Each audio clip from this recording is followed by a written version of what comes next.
here. We'll talk a little bit and then keep moving so that we can stay ideally a little bit warm, especially since the sun is going down.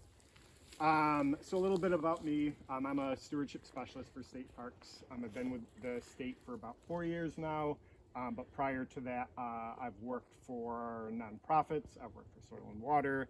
I've worked for the federal government. I've worked for zoos, so all over the place with my experience levels. I've been working doing trail work in various ways for about the last 6 or 7 years. Currently with my position though, I'm doing anything from watershed management, habitat restoration work, invasive species management, forest health management, water quality work and research, and everything else outside for the most part. So I'm all over the place with what I do, but I do have a special place in my heart for trails. I think most of us probably here enjoy being out on trails, and that's why we're here. Does anyone know what the #1 sort of issue or concern with maintaining a trail, keeping a trail so that it's a very walkable path for most people? Erosion? Yep, erosion. So usually water is our #1 concern with trails. So one of the things that we think about when we're designing trails is, well, there's lots of different things, but keeping the water off of the trail. So there are different rules of thumb for keeping the water off the trail. Typically you want a little bit of an angle or a slope on there. The recommendations that they give is somewhere between like 5 and 10%. And knowing what 5 and 10% is, like, I can't tell you what that is. But typically the way that I will tell most people is when you start to feel a little bit of discomfort on your ankle, that's usually right about 8 to 10%. So if you're walking on a trail and you're noticing that you feel that sort of discomfort there, likely you are at a slope that's greater than 10%. So again, that's sort of that easy thing to think about while you're doing that. So we have a nice section of trail right here. Some of it is flat, some of it has that elevation that's gained through here. One of the things about the sand plains that we're in right now, we have very sandy soil. That is nice for drainage. However, with foot traffic in general, we'll have compaction that will occur on these trails. So as that compaction occurs, the sediment that's on there will continue to build up and harden, and that can make it so that water doesn't pass through there. Some surfaces like the sand, you do luck out where it drains quickly enough, but that is one of the main concerns that you have on those flat surfaces, as well as that compaction. So in an area like here, you might have some water that's running off. It might stick in some of the areas. When the water sits on the trail, what do most people do? Go around it. Exactly, go right around that. And that's natural. Why would you want to get your feet wet? But what that does is that continues to obviously erode the area around it further and further and further. One thing that probably most of us here are as well is we like wildlife. We want to sort of have minimal impacts to the resources that we love. So some people will call trail work like the sacrifice corridor. So what that means is essentially is if we have this field behind us and everyone, say this was Karner habitat with lupin through there, and if everyone walked through there, that disturbance is pretty great. And we can be doing a lot of impact on that habitat. If we designate a trail, we can keep everyone ideally on there, and you're allowed to have those habitats that surround us. So when we're thinking about trails, people want to get to the cool destinations. They want to be along escarpments, or they want to be by the water. They want to go to areas that are of interest. So those are things that we consider when we're thinking about this. Let's sacrifice this one area. Maybe when we're designing a trail, we're not doing it if there's a rare species or something like that on the side. We're trying to manage and go around it. But those are some of the considerations that we have. So we'll walk up this way a little bit. And One of the things that I want people to start thinking about as we get to the top is if water is coming down this trail, where's the water going to go? Is there areas on the side where there's low elevation? Is it going to come straight down there? Will it sit in certain areas like that? So just start thinking about that as we're walking up this trail.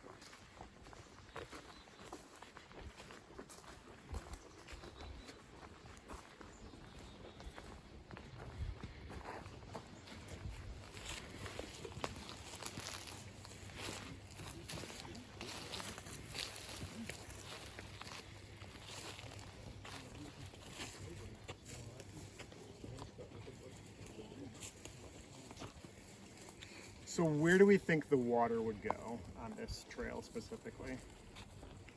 Right down the trail. Yep, straight down the trail as well. Does anyone have any thoughts?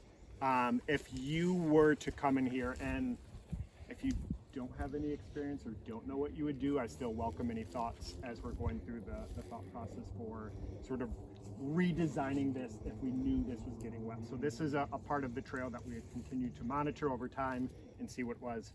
But if we were to make changes to this trail right now, if it was really muddy at the bottom, what would people sort of consider doing to the trail? A couple sluices. Yep. Down through. Yep. And do you want to explain sort of what you mean by that?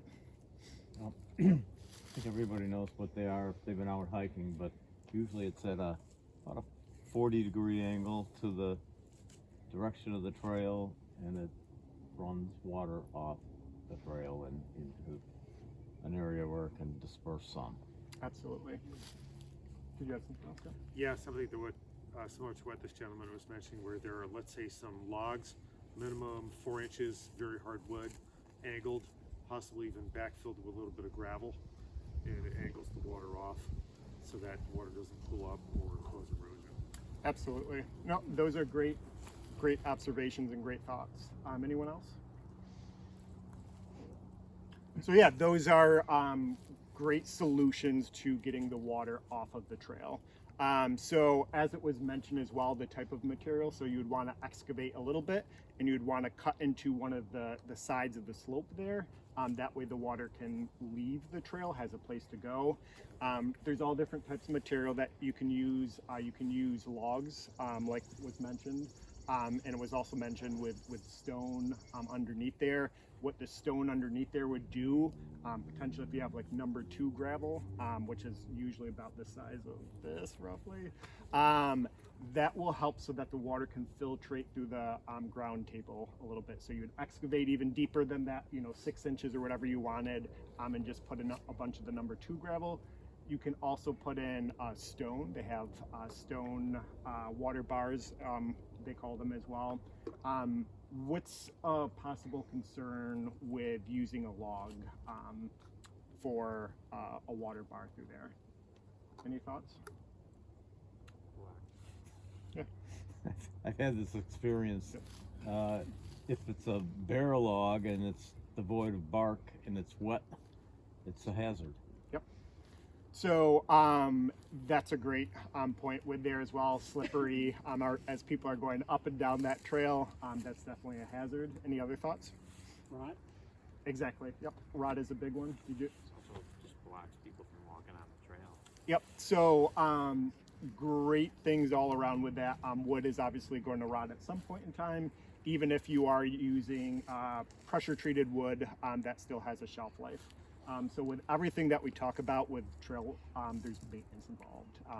We'll go over that, but just thinking about there's no one-term fix and like, yeah, we're good, best trail ever. That'd be great if that was the case. As well as sort of now we have a little bit of a obstacle, if you will, on the trail. One of the other things that we'll talk about right now is thought processes that go into designing a trail. So who's the trail for? Is this going to be an accessible trail? If so, an obstacle like that, a log may no longer make it an accessible trail. There's two different types of accessible trails that they sort of deem. Does anyone know what either of those are? There's initials for them that we'll go by. And as soon as I say it, you're going to be like, well, that's obvious for one of them. So there's the ADA trail, and then there's ABA, the American Disability Act for ADA, and then there's the Architectural Barriers Act as well. So ADA trails are typically very, very flat.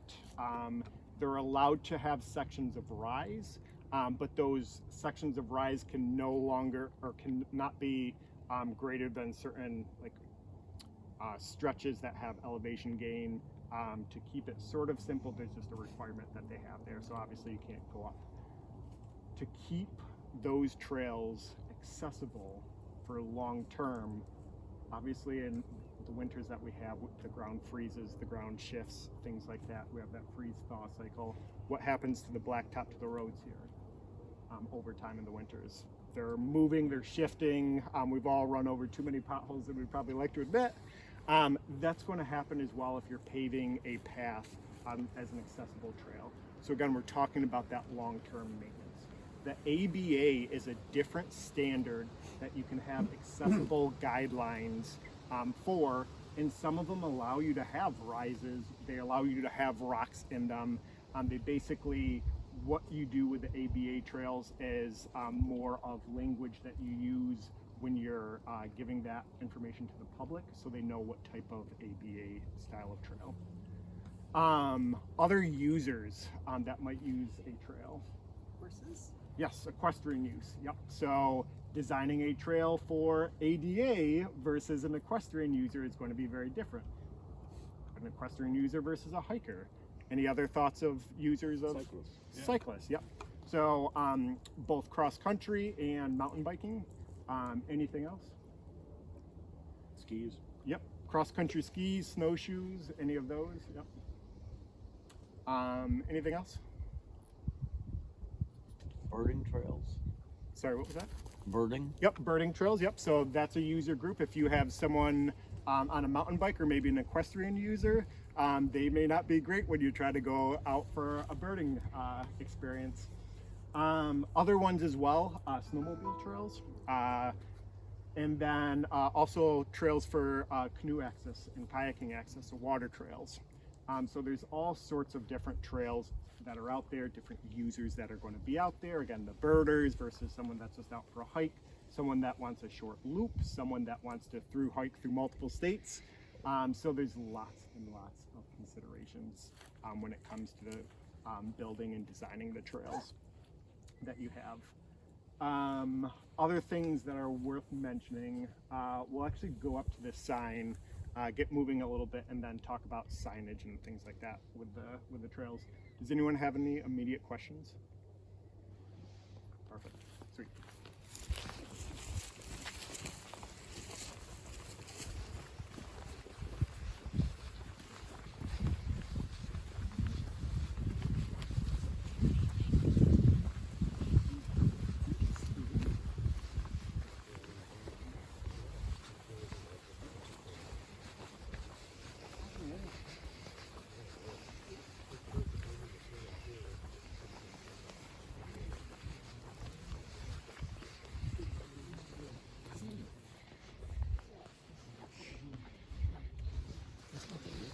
That's the looping. Yeah.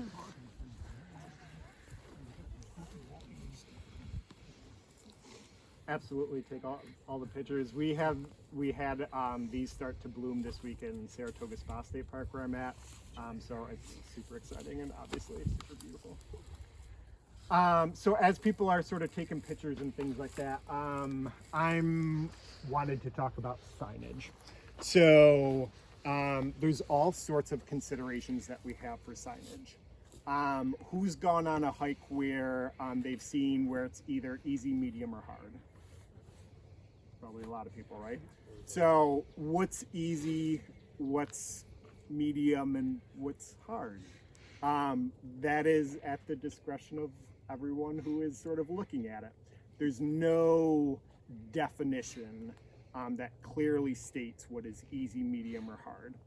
So when you're designing a trail, those are considerations to have, is putting designations or not putting designations. They do have equipment out there. It literally looks like a stroller, a baby stroller, but it goes over the tread being the width of the trail. It goes over there and it gets calculations. Calculations are things like they'll have the slope, they'll have the rise, they'll have the width of it, all of that information. And you can put together these brochures to let people know that you might, for the first 40 feet, have a rise of maybe, say, 6 inches, things like that. So now you can start giving actual designations to people for them to consider while they're on there. Also, easy, medium, or hard, when you start to rock scramble, what is that? Well, depending on, again, the user, that may be a small little scramble. You may be like, that was super easy, I could do it. Another person may have more issues with trying to overcome that. So thinking about those designations is really hard. Trailblazes, so the trail markers that we have on there. What are people's thoughts, or has anyone run into any concerns with different trail markings that they've seen before in the past? Yes, like this past fall, I was hiking to and from Cat Mountain and went one way and then came back through Thomas, and the yellow blazes like literally blended in with the fall foliage. And there were not just me, but other hikers were getting lost because it was very difficult to discern the yellow blazes with the foliage. Absolutely. That's a perfect example of a consideration you have to have when you're sort of designing and building these trails. Any other thoughts, concerns, things that you've run into? Yeah, the colors will fade. Yep. So you can't tell, for example, yellow from red or blue from purple. Yep. And I run into people who are lost sometimes on Elkdale Trail because there's a lot of fading there, and the trail markers look alike. Yep, absolutely. Who's gone onto a trail where they've seen paint marks, and then on some of the trees they'll see blazes? Some of the blazes will be old ones. You could see a different design and a new one. That gets confusing. If it's your first time on that trail, or even just, you're newer to that trail system, I'm guilty of thinking like, am I on that same trail or not? Those are all things to be mindful of, because if I'm concerned, other people are going to be concerned with that as well. Any other things that you've come across with trailblazes? With spacing. Yep. That's one that I've run into. And also for people that don't know, with the blazes, when to make a turn, and all of a sudden they see two of it, people don't know what that means. Yeah. And they just keep going straight. Yeah. Right. Are you comfortable speaking about what that blaze system is for the turns? Yeah, no. You go ahead. You go ahead. No, like You're more we've comfortable. hiked often at Moreau Lake State Park. Right. So what we've done is we have followed the blazes, and then there will be two of them, and that means there's a turn. So and so sometimes it's just getting used to, oh, there's two, that means there's a turn. We have gone straight and then seen where everybody else has turned around to go back. So is that accurate? Like a Yeah, little it goes around, yeah, exactly. yeah. Well, to that point, who grew up being taught from anyone that 2 or 3 blazes means a turn? Yeah, it's just something that, oh yeah, you walked past it, and then now you walk back and you're like, oh, maybe that's what it means. Or you've gone with people that have made that mistake and they're like, yeah, that's what 3 blazes means, or 2 blazes. That's not common knowledge to people. How many people have seen that on a trail map?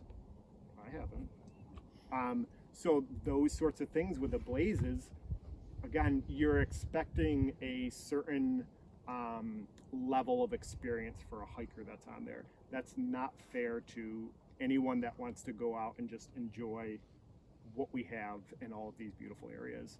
So that's a huge issue that we have with the blazes. Anything else?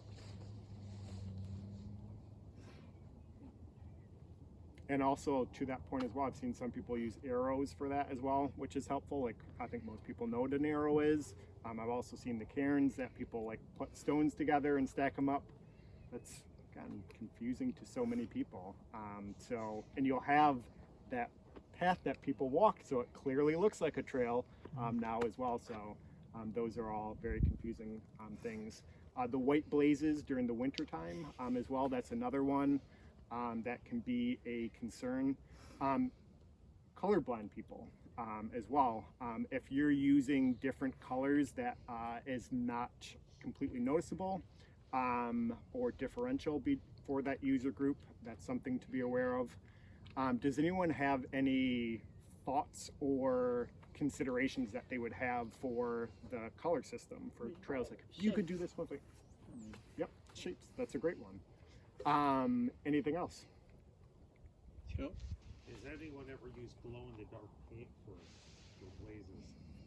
So I can't speak for everyone. I'm sure there has, but what they do have, you can actually buy blazes that have the ability to illuminate when you have a flashlight there, so they have those reflective agents. You can also buy reflective tape and just put that on a trail marker as well. That will help for those nighttime hikers that brought a flashlight. Not everyone brings a flashlight or a headlamp, so to sometimes those are like, great idea. So to your point of like glow in the dark where they naturally glow, that's a great idea. Yeah.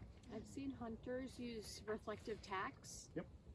Another great example as well. So they can bushwhack and they know exactly where the trail goes because they've got tacks on all the trees. It's really kind of cool. Yeah, great. Any other thoughts? Another thing that people can do is they can write on the actual blaze like the name. So green on the blaze, it can be a green blaze. That way it sort of helps with people. There are issues that we've run into as well where if you want to have clear like differential in colors, but you have 20 different trails, you're sort of now trying to think about what to do in those situations. So it does become more challenging the more trails that you have. And if someone says, I'm lost on the blue trail, even if you space it out and there's multiple blue trails, that's not super helpful. That's certainly a challenge when you're thinking about designing and building trails and thinking about, again, all of the user groups that can be out there to enjoy that experience. Trailhead signs. So how many people have gone to a parking lot, a trailhead parking lot, and seen 5, 6, 10 different signs that are there? Yeah, so they've done some research that the more signs you put up, which is almost feels like common sense, the less people are actually going to read and focus on those. Being clear on the information that you want to put out there is very, very important. And making sure that that is the focal point that people are going to. Having maps, handheld maps at these trailheads are great. Having the ability to take a picture if you have a phone, that's another good one. A challenge that we run into as well, how about if you're far out on a trail and you come across an intersection? Has anyone run into any sort of issues if they don't have a map on hand and they're like, I don't know where I'm supposed to go from here? I've seen Saratoga Plan does a great job where they'll put at a lot of their intersections a map and they'll show you exactly where you are. That's a great way to do it. Again, the more trails that you have, the more challenging that can be, but things to think about when you're thinking about all user groups. Going back to the user groups, trying to have clear information for the public as well about who can use the trail. So there are guidelines for users, shared user experiences on trails. So if there's someone coming down on a mountain bike versus someone coming up for a hike, does anyone know who's supposed to yield first? Yeah. So with all these, sorry, you had something to say? No. Yeah. No. With all of these, again, the fact that we don't all know, and we're the people that are using these trails, that goes to a bigger point. Thinking again about how to communicate that. We're not going to be able to reach every single person. Like, it's just the reality with building a trail. But trying to keep people safe, trying to make it so that their experience is enjoyable as possible. Again, thinking about the design, keeping the water off the trail. Those are all important factors to consider when you're building and designing trails. I can ramble on a lot more.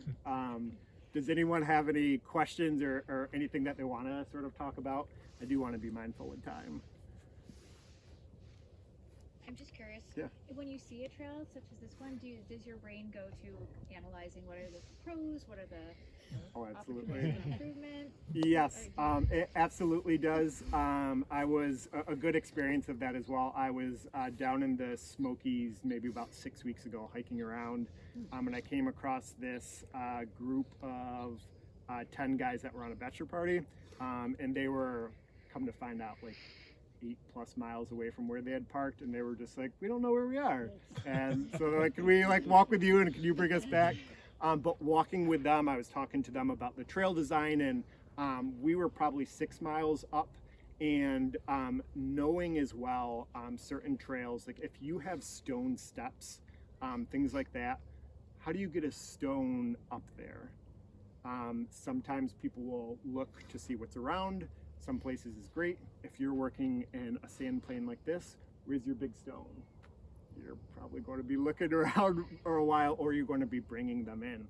So they have different crews that will sometimes carry some of those in. They'll have helicopter drop-offs that they'll do, different things that they'll do. But I was talking to them the entire time of being like, no, this, looking around, I'm like, they probably honestly hiked in with dimensional lumber for about 3 miles to build this sort of structure. So we were going over that, and even just that short hike, like talking to them, they're like, it's impressive, like, yeah, the things you don't think about as well for that. So I am super guilty of that. Yeah. Any other questions? Perfect. Sweet. Well, I'll end it there, or else we'll be here until midnight still talking about these things. Yes. But thank you all for listening and participating as well and partaking in this. I think trails is something that we all enjoy. And one thing that I really love is taking new people out on trails so that they can experience it. And again, when you're planning and designing trails, you have to really think about someone who's never been there before and trying to utilize those types of trails. You can have trails that are backcountry as well for people that are more experienced, but you want to have the opportunity for someone who's never hiked to be able to get out and access this wonderful natural area that we're in right now. So, cool. Thank you. Thank you. Thank you.